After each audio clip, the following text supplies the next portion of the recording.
si la réponse vous était révélée, vous me contenterez et peut-être vous allez abandonner votre religion. C'est-à-dire qu'un musulman, Dieu est tellement miséricordieux, il ne veut pas nous imposer ce que nous ne pouvons pas. Il ne veut même pas nous donner, nous imposer que nous sachions que ça c'est mal, ou que c'est mal, pour qu'on puisse faire ou ne pas faire sans punition ou sans rétribution. C'est important à comprendre dans l'islam. C'est une religion de tolérance et c'est une religion de facilité. Et Dieu veut que nous soyons très relax et très tolérants dans l'islam. Merci en tout cas, Monsieur Cissé, de nous offrir cet ouvrage, effectivement, qui apporte beaucoup d'élucidation, qui nous permet de comprendre la religion islamique, parce qu'effectivement, le Coran dont il est question dans votre ouvrage est en gros le guide de tout musulman. Alors, il y a effectivement, je vais continuer pour dire tous les sujets qui sont abordés là-dedans. Donc, en fait, c'est un guide, en gros, qu'on peut consulter en fonction des thématiques. Questions inopportunes, on en a parlé. Relations interreligieuses. Je parlais tout à l'heure de dialogue interreligieux. Dieu dit que nous avons le même Dieu. Si nous devons discuter de la même manière, de la bonne manière. Et puis Dieu dit, n'offensez pas les dieux des autres, sinon en réaction, ils vont offenser votre Dieu. Et Dieu dit aussi, si vous trouvez des gens qui sont en train de médire du Coran ou de l'islam, éloignez-vous. Jusqu'à ce qu'ils changent de sujet et venez, vous allez continuer. Donc il n'est pas besoin de se donner des coups de poing ou d'aller tuer quelqu'un parce qu'il n'est pas musulman. Juste laisse-le autant que tu peux. Montre-le le bon chemin, mais tu n'es pas obligé, tu n'es pas là pour le forcer à devenir musulman ou à le faire la guerre tant qu'il ne t'a pas offensé autrement. Ça, c'est comment on appelle, les sagesses du Coran. C'est intéressant parce que je suis en train de, j'avais repéré d'ailleurs un verset qui se rapporte à ça, je l'ai perdu, mais un verset très illustratif, un verset un peu qui indique qu'effectivement que le musulman doit invoquer le nom de Dieu, peut-être que je vais le retrouver tout à l'heure, doit invoquer le nom de Dieu et ceux qui blasphèment, il faut les laisser faire et que le musulman, lui, il montre le chemin, ce que le musulman doit faire. J'essaie de trouver ça parce qu'effectivement, ça fait écho aux problématiques du terrorisme, des gens qui vont faire exploser au nom de l'islam, justement. Donc, ça n'a pas de sens et c'est là aussi... Mais c'est parce que nous autres, nous ne comprenons pas. Et donc, c'est facile à n'importe quelle personne de venir et faire le lavage de cerveau et induire en erreur une ou deux personnes et commettre n'importe quelle calamité au nom de la religion. C'est pour cela notre préoccupation était de faciliter la compréhension, était de donner un Coran abordable à tout niveau intellectuel pour que les mythes, beaucoup de mythes dans l'islam tombent. L'obscurantisme, apporter de la lumière sur... C'est pour cela la fondation Yéling, comme lumière, nous nous sommes donné ce titre de Yéling. Nous voulons apporter la lumière en incitant les non-arabophones à s'intéresser au Coran. Et même ce travail, ça sert beaucoup beaucoup d'imams l'ont trouvé encore beaucoup plus important, intéressant que nous autres, parce que quand ils font maintenant leur sermon, ils n'ont pas besoin d'aller dans le Coran et rechercher les versets relatifs au sujet du jour. Dès qu'ils veulent traiter le sujet du mariage, il y a un imam qui m'a dit, je mets le crayon à la page du livre, je vais dans la mosquée, et j'ouvre et je lis tous les versets relatifs à ce sujet et je les commente. Tout à fait, parce que les questions liées à la prière, à la pratique même de la prière, on a un chapitre là-dessus, prière et interdiction. C'est-à-dire que la prière du vendredi, le pèlerinage, le ramadan et le jeûne, la Kaaba et la Mecque, les guirlandes sacrées. Parce qu'à Noël, on a l'habitude de voir en Noël les guirlandes en Afrique à Noël. En décembre. Mais c'est l'islam qui est la première de la guirlande. Par exemple, mais au mois de carême, on ne voit pas de guirlande. Oui, guirlande sacrée. Pendant le pèlerinage, la Mecque était pavoisée. Bon, donc, ça veut dire que pendant le ramadan, on doit, chaque musulman doit éclairer sa maison. Oui, normalement. Et les 10 premiers... Moi, je l'ai découvert dans votre ouvrage. Oui, et comment on appelle la Tabaski, le mois de Tabaski, c'est le mois du pèlerinage, à la Mecque à l'époque, au début de l'islam, parce que les païens le faisaient. ils enguirlandaient la ville pour rendre joyeuse. Certains musulmans ont voulu trouver ça païenne et le Coran, le verset est descendu pour dire que non, c'est sacré, on doit le faire. Mais les habitudes sont parties avec certaines rigidités de l'islam. Maintenant, on ne le pratique pas. Même c'est les chrétiens maintenant qui illuminent la ville à Noël. Quand je vois Conakry illuminer Noël, mais le mois de Carême, il est dans l'obscurité. C'est incroyable. On ne sait pas. Hein. Non, mais là, c'est là.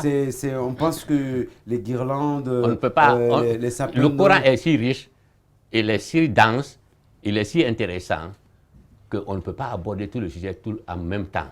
C'est pour cela que la Fondation Yélé s'est consacrée à ce qu'elle peut faire le mieux, c'est-à-dire la charité. Si vous voulez qu'on aborde ce chapitre. On va aborder, mais très rapidement, je voulais indiquer les autres sujets qui sont effectivement abordés dans l'ouvrage, parce que c'est important. Je veux dire, la révélation, les relations interreligieuses, on en a parlé. Le mariage et le divorce, il y a une thématique là-dessus, donc qui, point par point, va parler du mariage, du divorce, des droits et devoirs de la femme. Les épouses du prophète, on en parle ici. Les versets relatifs à elle, parce que les gens ont tendance à confondre ce qui était prescrit pour les épouses du prophète et ce qui est prescrit pour tous les musulmans. Si une femme musulmane veut, par son cœur, veut donc se comporter à une vie d'ermitage comme les épouses du prophète, c'est tout à fait normal et c'est louable. Ça, c'est un choix. Oh, mais ce n'est pas une imposition. D'accord, mais ça c'est important à savoir. Ça veut dire que... Je ne vais pas dans le détail, mais il faut savoir, lire ce que le Coran dit sur les épouses et lire ce que le Coran dit sur les épouses et on fera la différence. Allez, donc on invite les téléspectateurs et les téléspectatrices donc, qui seront intéressés par savoir, musulmans ou pas, qui seront intéressés par comprendre toutes ces questions-là, sont invités effectivement à se procurer de l'ouvrage. Vous allez nous dire d'ailleurs comment on fait pour se procurer de l'ouvrage. C'est édité chez la Fondation Yélène. Donc vous êtes administrateur aussi. On va parler de... Je suis le rédacteur de la Fondation Yélène. Oui. Alors. Et c'est quoi la Fondation Yélène? Vous en avez parlé. Ça veut dire Lumière. Lumière, c'est Fondation Yélène. La mission principale, c'est, comme on l'a dit, a pour mission le renforcement de la capacité managériale des institutions de charité dans les mosquées. Parce que nous voulons instaurer une charité telle que prescrite par le Coran, afin, comme je l'ai dit, que la zakat soit bénéfique aux musulmans et à la communauté, en général. Parce que la zakat, c'est 3 raisons pour qu'on fait la zakat. La première raison, c'est pour purifier nos avoirs. Vous savez, vous et moi, vous connaissez le niveau de salaire du fonctionnaire guinéen, mais nous connaissons aussi les trains de vie. Quelles voitures ils roulent là-dedans, les villas construites, les châteaux, les épouses à l'étranger, les enfants qui vont étudier ou arracher les dents juste à Paris pour revenir le lendemain. D'où vient cet argent? Je ne vais pas le savoir, mais Dieu dit à prophète, prélève la zakat sur leurs biens, purifie-les et bénis pour eux. Ta bénédiction est importante pour eux. Et comme les imams sont là, qui continuent l'œuvre du prophète, donc il est du devoir de chacun de payer la zakat pour purifier tes biens. Parce que ce que tu reçois, si jamais il y a des impuretés là-dedans, c'est Dieu qui le sait, il le purifie. Maintenant, si tu ne le purifies pas, il y a 2 choses. Tu vas, comme on appelle, au jugement dernier, tu auras deux fardeaux. Tu auras le fait de l'impurité et du non-paiement de la zakat. Mieux vaut payer la zakat. Et maintenant, pardonnez Dieu pour que tes impuretés soient... Parce que personne ne peut dire qu'il est à l'abri de la pureté et de ce qu'il gagne. La deuxième raison, comme dit le Seigneur, c'est pour permettre de payer les imams. Et le troisième, c'est pour servir de base à le développement communautaire. Donc la zakat est importante. Comme je l'ai dit, c'est un 40e de ce que nous gagnons et ça permet de purifier. Mais il y a un point important. La zakat, on dit aussi que la zakat est destinée à ce que nous voulons amener dans l'islam. Vous remarquerez que chez nous en Guinée, les Malinqués en particulier, étaient en forêt il y a des centaines d'années, il y a des siècles et des siècles avant l'arrivée des Blancs. Oui. Mais ils ne se sont jamais intéressés au peuple de la forêt en termes de conversion à l'islam ou d'attirance vers l'islam. Oui. Donc quand ils vont, les sacrifices qu'ils font, c'est entre eux. Oui. Ils oublient les Guerriers, les Thomas et les Kissi. Moi, j'ai grandi à Yomou. Ma marate est Guerrier, donc je suis de cette partie de la forêt. De la forêt. Donc, jusqu'à l'arrivée des Blancs, les guerriers Thomas sont devenus chrétiens. Et aujourd'hui, l'argent payé par les chrétiens, les dimanches, les dîmes qu'ils payent à l'église les dimanches, c'est cet argent qui sert à payer les médicaments et à soigner gratuitement à Saint-Gabriel, par exemple, Saint-Gabriel ou Thérèse en ville, Sainte-Thérèse, des centres de santé, où les enfants musulmans, chrétiens et non-croyants sont soignés gratuitement. Et ils ne représentent que 15% de la population. Et nous représentons 80% de la population. Et laisse-moi te dire pourquoi j'étais écœuré un jour. Un des journalistes comme animateur comme toi aux États-Unis après septembre 11, qui avait un sujet. Et pourquoi les musulmans haïssent les États-Unis? Un auditeur interactif a appelé et dit, si tu vois que les musulmans haïssent les États-Unis, c'est parce qu'il a dit, notre religion, le christianisme, fait la charité, alors que la religion des musulmans ne prône pas la charité. L'animateur a dit, mon frère, vous vous trompez. Il dit, le christianisme, on a 10 commandements. Les 10 commandements, il n'y a pas charité là-dedans. Oui. Il dit, par contre, l'islam a 5 commandements, 5 piliers. Dans les 5 commandements, il y a la charité. Il dit plutôt que les chrétiens qui n'ont pas, dont les 10 commandements ne parlent pas de charité, font la charité, et les musulmans dont les 5 commandements parlent de la charité ne font pas la charité comme ils doivent faire. Oui. Donc, exemple, c'est pour cela que nous avons créé le programme islamique d'assistance médicale, pour que désormais, les imams, on forme les imams, le premier du genre va être inauguré le 5 avril, s'il le plaît à Dieu, à Tombolia, avec la mosquée centrale, où des médicaments essentiels sont déposés pour les enfants de 0 à 15 ans, les femmes enceintes, ils sont pris en charge gratuitement. Si le diagnostic de leur maladie, le médicament que nous avons là-bas, essentiel, rentre dans leur traitement, qu'on les donne gratuitement. Pour qu'enfin, les musulmans aussi aient des centres où chrétiens et musulmans iront aussi se faire soigner. Oui. Il faut venir en aide aux chrétiens qui ont beaucoup fait pour la communauté. Les musulmans aussi, à leur tour, nous devons venir pour les accompagner, et pour faire ça. Et voilà, on a fait comme un état de choses. Le musulman, le sacrifice, généralement, c'est immoler des bœufs. Oui. Un bœuf, ça fait 1,5 million. On a 19 produits ici pour 3,5 millions. Un bœuf, au lieu d'un bœuf, on peut acheter 19 sortes de thérapies où il y a 1000 comprimés de paracétamol, 1000 comprimés d'antibiotiques, 1000 comprimés de... Et ça fait un stock de médicaments qui peut soigner les enfants comme on le fait à Saint-Gabriel. Oui. Et la première personne, beaucoup de musulmans ont vu ça, même la première personne à dire, bon, moi je prends le premier lot, c'était une chrétienne. Ouais. Quand elle a vu ça, elle a dit, ce premier lot, je l'offre pour le démarrage de ce programme. C'est grâce à ce programme, à ce don, pour le moment, il n'y a que 2 personnes qui ont dit « je fais », c'est elle et une sœur qui est à Paris, qui nous a entendu la chose et qui a envoyé, elle dit « chaque mois, j'envoie ma jaquette pour que... Donc grâce à cette sœur, le premier centre sera ouvert. Maintenant, la balle est dans le camp des musulmans. Allez, la balle est donc dans le camp des musulmans, voilà, avec justement cette démarche, mais sincèrement, j'ai envie de dire le Coran facile pour tous, pour comprendre, pour voir de très près. Et effectivement, comme je vous ai dit, il y a des choses étonnantes. Et là, je suis d'accord. S'il y a une chose sur laquelle je suis absolument d'accord avec vous, c'est qu'effectivement, on ne lit pas beaucoup le Coran. En tout cas, les musulmans non arabophones, non, mais pas du tout. Et je pense que c'est un... Et puis, pas que vous avez... C'est pas que c'est désacralisé, mais... Je veux dire, démystifié. Voilà, c'est un peu démystifié. Donc on le prend simplement comme ça, un peu, c'est pas un journal, mais on est plus à l'aise à... Le Coran, c'est... Je sais pas, enfin peut-être que je me trompe, mais c'est... Ceci dit, il n'est pas question de laisser le Coran, mais voilà. à l'origine, oui. parce que le Coran n'a jamais été relié, compilé autant de prophètes en sa présence. Oui. Ça a été fait bien après son départ. Oui. Donc les versets étaient écrits sur les omoplates des choses, sur des feuilles de palmier, sur des parchemins. C'était éparpillé. Oui. Maintenant, c'est après lui que ça a été compilé pour en faire comme une chose, un Coran pour tout le monde. Unique, pour tout le monde. Oui. Mais les sujets n'ont pas été classifiés par sujet. Ça aurait été un sacrilège de vouloir mettre les sujets mais comme moi je l'ai fait. Oui. C'est pour cela que vous verrez que les extraits indiquent toujours d'où il est tiré. Voilà. La source voilà. Et tout ça. Oui.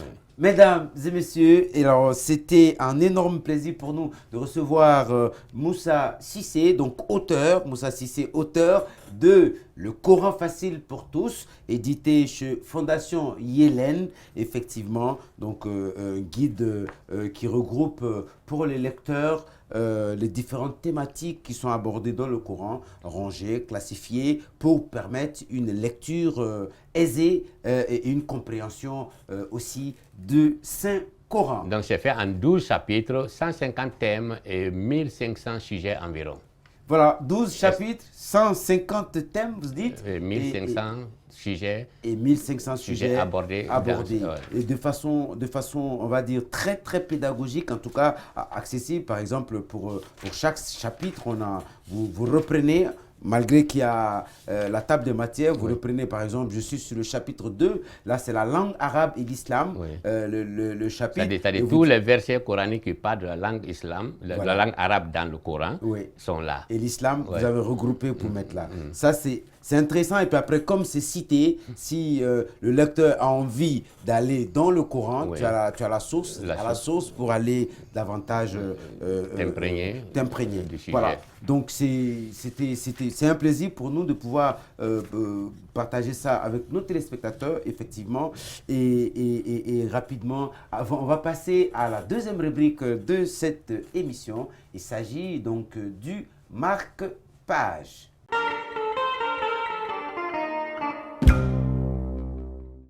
Marque-page sur le Coran facile pour tous de Moussa Cissé.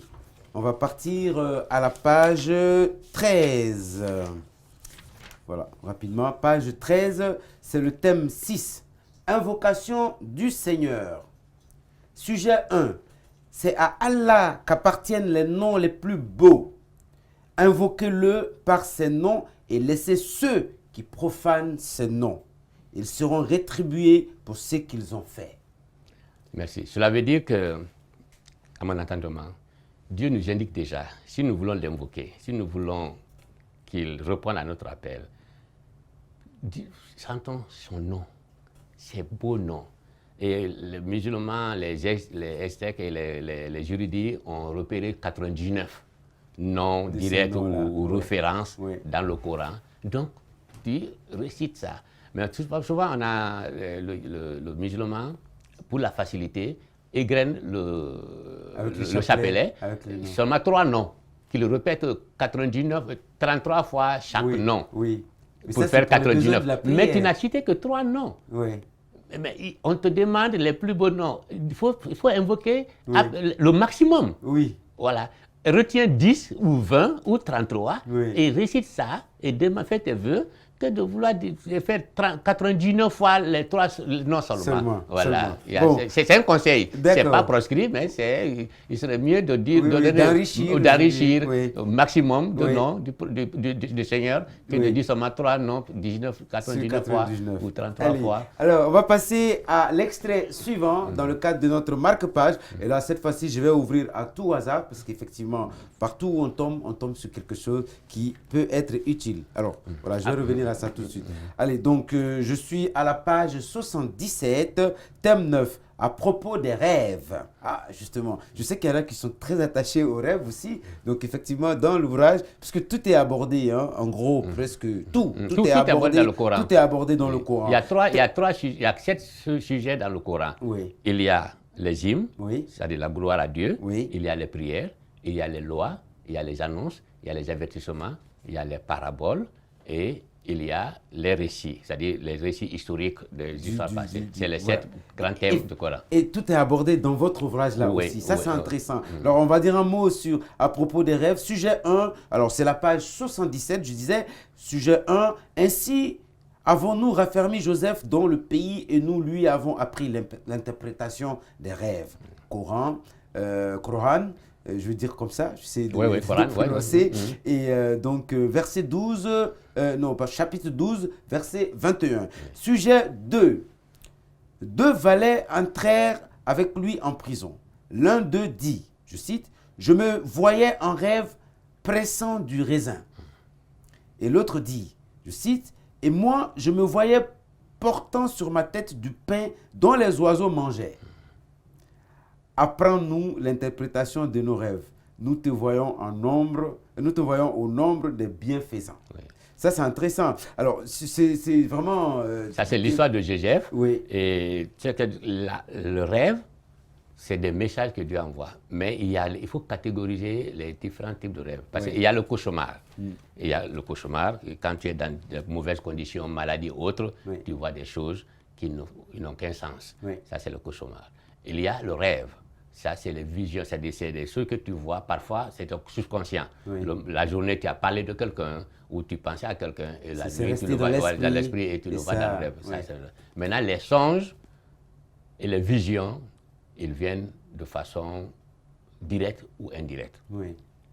Mais ce qu'on doit retenir dans les rêves, il n'y a pas d'interprétation forcément de rêve où il n'y a pas moyen d'arrêter le sens que dans ta vision, le sens que Dieu a donné, il n'y a pas moyen de l'arrêter. Oui, comme quand on a fini de rêver, on va consulter quelqu'un qui dit non, il faut faire tel sacrifice, parce que ça va arrêter. Non. D'accord, ça c'est intéressant. Ça, vous avez vu, Joseph a rêvé et son papa lui a donné l'interprétation. Oui. Néanmoins, pour que le rêve se réalise, lui-même, jeté par ses frères, pris, vendu comme esclave, et puis il a fait de la prison. Et de la prison, c'est le rêve maintenant d'autres personnes qui le sauvent. Mais c'est la réalisation de son rêve, parce que quand ses frères et son papa sont arrivés, et ils se sont inclinés devant lui, c'est ce qu'il avait vu depuis le départ. Donc le rêve est une réalité. Quand tu rêves, fais des sacrifices. Et je veux un peu parler de sacrifice. Parce que chez nous, il ne faut pas faire la confusion entre le sacrifice et la zakat. La zakat est obligatoire et on le paye seulement à la mosquée. Point tiré. Maintenant, le sacrifice, monsieur, quand vous faites un rêve, par exemple, le marabout vous dit, donnez un coq blanc à un marabout pour que votre rêve se réalise. C'est bien, n'est-ce pas? Mais quand vous donnez le coq blanc à cet aveugle, vous ne donnez pas par pitié pour cet aveugle. Vous le donnez pour votre intérêt. Donc le sacrifice, c'est basé sur l'intérêt. Tu peux le faire quand tu veux et donner à qui tu veux. La meilleure place, c'est la mosquée, parce que ça purifie d'abord l'argent que tu as pris pour faire le sacrifice. Mais tu peux donner à n'importe qui, c'est pas grave. Seulement, chez nous ici, lui dit qu'il y a l'unité. Le minimum de sacrifice, c'est la nourriture d'une personne, un plat de ration, de ce que vous mangez normalement. C'est ce que Dieu dit. Alors, quand tu prends le plat le moins cher en Guinée, par exemple, à Conakry, pas en Guinée, à Conakry, on te parle de 5 000 francs. Donc, le sacrifice minimum ne doit pas être en dessous de 5 000 francs. Parce que ça doit permettre à quelqu'un d'aller tout de suite à la gare et payer. Mais tu donnes 500 francs, il faut qu'il aille commander encore 10 autres personnes pour faire. Donc, le sacrifice est important, mais la manière de faire qui est encore plus importante. Le sacrifice est l'équivalent d'un repas. Maintenant, ceux qui immolent les bœufs, c'est bien, mais Dieu n'écrit pas que tu as immolé un bœuf, donc qu'il y a un quota à l'immolation d'un bœuf. C'est le nombre de personnes que ce bœuf immolé, quand tu vas préparer, le nombre de personnes que ça va nourrir, s'ils sont 100, on écrit qu'il a nourri 100 personnes. S'ils sont 10, on a nourri 10 personnes. Et tu immoles un éléphant, s'il n'y a que 10 personnes qui profitent de ça, il n'y a que 10 personnes que tu as nourries. Merci à Moussa Cissé, l'auteur de cet ouvrage, Le Coran pour tous, que nous avons eu le plaisir de recevoir pour vous, partager avec vous cet ouvrage avec l'auteur sur le plateau. Mesdames et messieurs, à présent, nous allons passer à la troisième et dernière rubrique de notre émission Parenthèse, consacrée exclusivement pour vous aujourd'hui à cet ouvrage, Le Coran facile pour tous.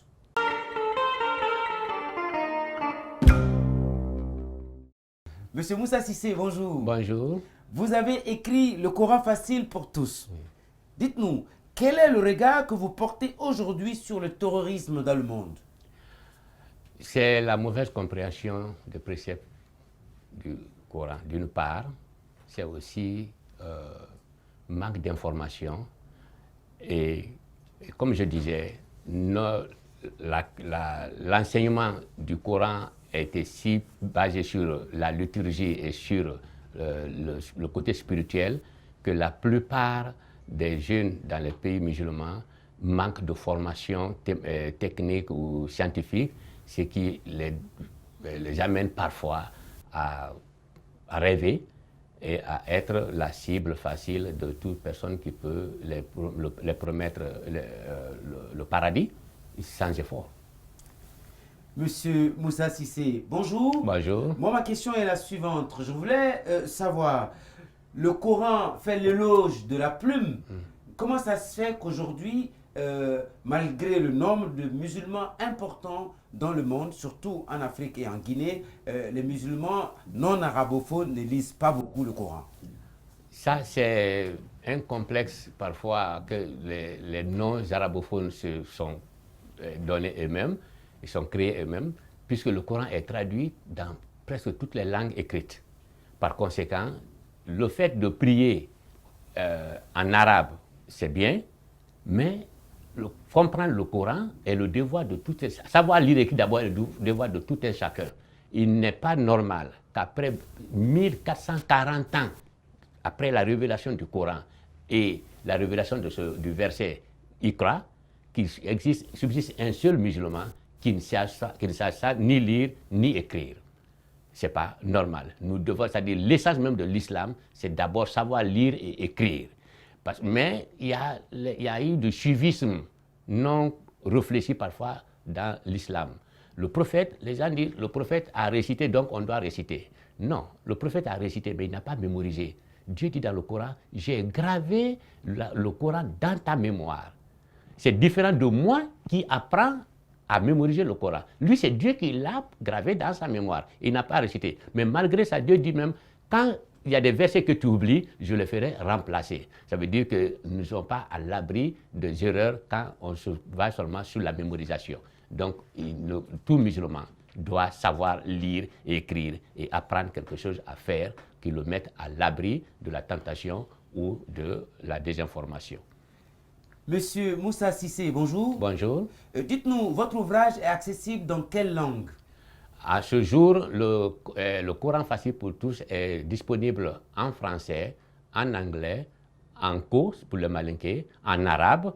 Et actuellement, nous travaillons avec la fondation Adlam, l'écriture poulard, pour l'adaptation en langue poulard sous peu de temps, peut-être dans quelques semaines, et l'écriture Soussou, Kouresebeli, pour les Soussous, pour aussi l'adapter en langue Soussou. Et maintenant, il est ouvert à la tradition, à toute autre langue dans laquelle le Coran est déjà traduit ou qui s'intéresse à connaître, à apprendre le Coran.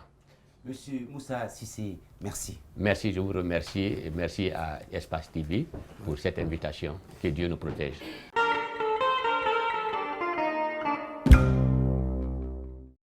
Mesdames et messieurs, le plaisir pour nous a été immense de vous savoir nombreux, toujours un peu plus nombreux à suivre l'émission Parenthèse. Alors donc aujourd'hui, on a eu le plaisir effectivement de partager le plateau avec monsieur Moussa Cissé, justement, qui a écrit Le Coran facile pour tous. Merci. Donc effectivement, et puis voilà, on va vous dire de dire bonjour à toute la famille et puis à toute la présidence aussi, bien sûr.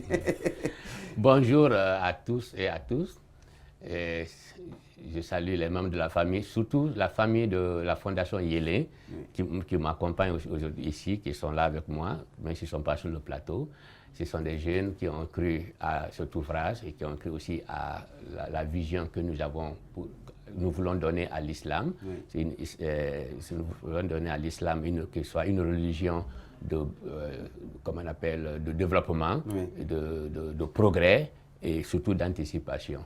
Je salue toute la famille, la grande famille de Cheikh Touréa, à commencer par le premier magistrat, le professeur Alpha Condé et tous ses conseillers, sans oublier Dr Diané, qui est le ministre chargé des affaires présidentielles et ministre de la Défense, sans oublier Dr Ibrahim Kaba, qui est le ministre directeur de cabinet, Dr Kiridi Bangoura et Dr Balo, et toute la grande famille en général de la présidence, et les amis de la presse, et pour finir, à toute la famille des imams de la Guinée, pour dire que nous sommes conscients de leur situation, oui, et que nous nous battons pour que leurs conditions de vie s'améliorent, et grâce à la part que Dieu a fait dans le Coran pour eux, afin qu'ils bénissent au pays et que ce pays puisse avancer grâce à leur bénédiction. Merci beaucoup, merci à vous aussi que nous avez suivis de bout en bout. On se retrouve la semaine prochaine pour un autre numéro, évidemment avec un autre auteur. Au revoir.